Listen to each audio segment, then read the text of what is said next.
Hello, and welcome to Torts.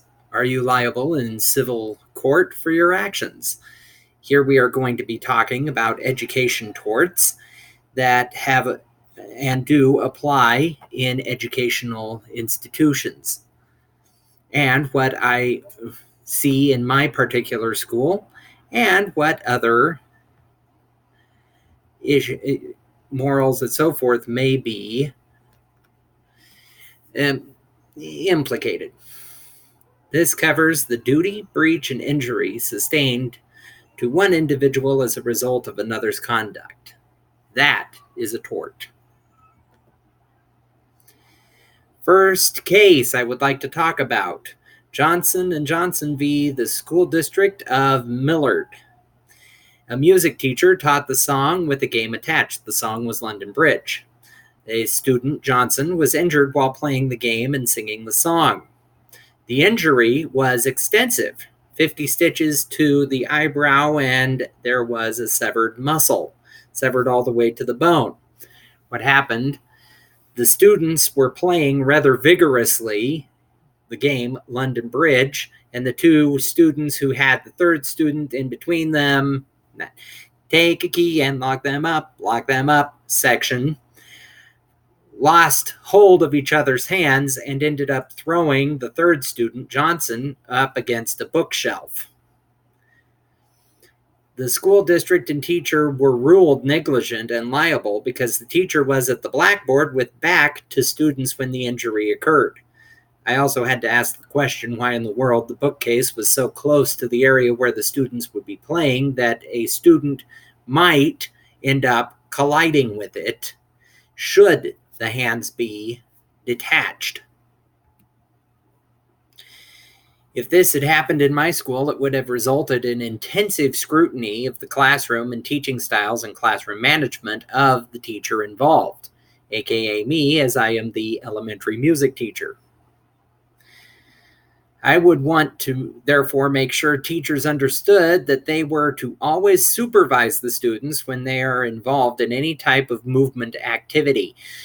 Turning your back on students whenever they are dancing around, especially young ones, is usually a recipe for disaster. Students get hurt the second you turn your back on them and aren't looking. So the best advice I could always give in that case would be don't turn your back on them.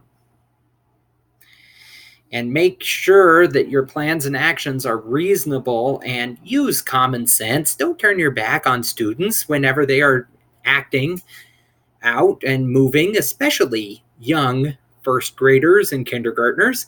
Accidents do happen, and they don't always pay attention, especially when they are first learning a game. Common sense, people. That's a very common rule when it applies to torts. Next case, Norman v. Ogallala Public School District.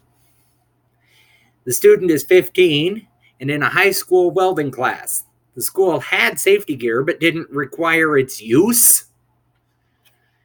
Student's protective gear was a flannel shirt. Can we see any reason why he wouldn't catch fire in this case? The shirt caught fire while welding. The student was severely burned and required 1 to 1.5 years of therapy and a skin graft because of second and third degree burns to the left side of his body. The district was negligent for not requiring and using safety gear for the class. Well, there's a surprise. And was awarded over $300,000 in damages to the student because the district wasn't using protective gear. Do we see a common sense theme here? Evaluation. In my school, a choice like this by a teacher would not be tolerated and would lead to termination. To prevent such torts would be simple common sense. Use the safety gear, people. It's there. It's welding. It only makes sense. As an administrator, I would reiterate to all staff that if they are planning an activity or lesson that has the potential to need the use of safety equipment, then they should always err on the side of caution and use it. Better to overprotect than underprotect. Simonetti v. School District of Philadelphia. Students were coming back from recess. The teacher was in the hall supervising students close to classroom door. One of the students in the room propelled a pencil into another student in the room. There was a little bit of discrepancy as to whether the student was running, simply tripped, and the pencil flew, or the student threw it at the other student. There wasn't a clear line delineated there. The court ruled that the teacher wasn't negligent because they were supposed to monitor hallway and students in hallway during the passing period, and they were not too far from the classroom door. They also noted that the teacher had told the students in the room that they needed to be sitting in their seats, not moving around. This court stated that the teacher could not be required to be in two places at once. In this case, the teacher did everything that they were supposed to. Accidents do happen.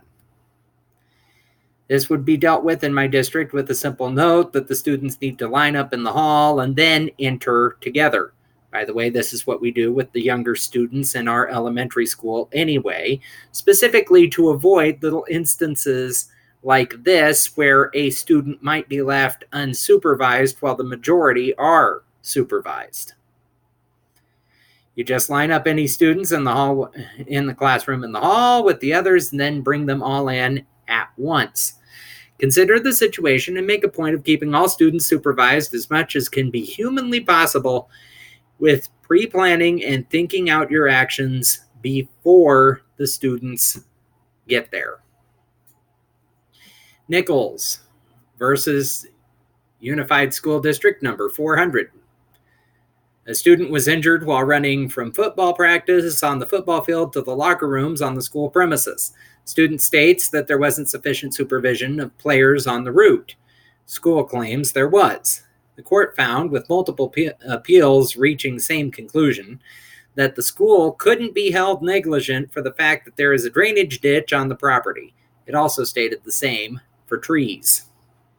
In other words, this was a route that was commonly used. It was on the property. The drainage ditch was a part of the property. The students knew where it was and had navigated it several times. So the school was not negligent in not having someone standing in the drainage ditch whenever the students were moving back and forth. In my district, this is also a common practice. However, the coach or supervisor is supposed to go first and secure passage if the group is crossing a road or street. That is because of the possibility of there being a vehicle coming through, and there needs to be safety first. And don't just assume that students will look before they run across the street. My advice would be to keep safety first in mind and be reasonable, and it will usually work in your benefit. Think about the vehicle in the street, plan accordingly. Jackson Eisen versus Unified School District 259, Sedgwick County, Kansas. Students asked to use the springboard after physical education class had been dismissed to touch basketball rim. Student got injured and sued. School district and teacher claimed immunity under recreation exemption. Court found in favor of school. They found that since class had been dismissed and the gym was now being used in a recreational facility, the teacher and school were not liable if the student got injured while playing on the equipment that was available. In my district, wouldn't find anything wrong with the teacher's actions as similar things occur, and they are encouraged in my school today. We encourage students to be able to use the equipment after they have been properly trained on it, and we do not bar them from using it without supervision, as many of our playgrounds do not have fences around them, keeping students out whenever school is not in session. Remember to use common sense and reason when making your decisions as an educator. Keep in mind that in all situations that it is best to think through actions and plans before actually acting on them. Use common sense and don't take unreasonable risks. Remember, the turtle beat the hare by being slow and steady. Be slow and steady with your thoughts and your actions, and you will usually avoid the potential liabilities of torts. Thank you very much.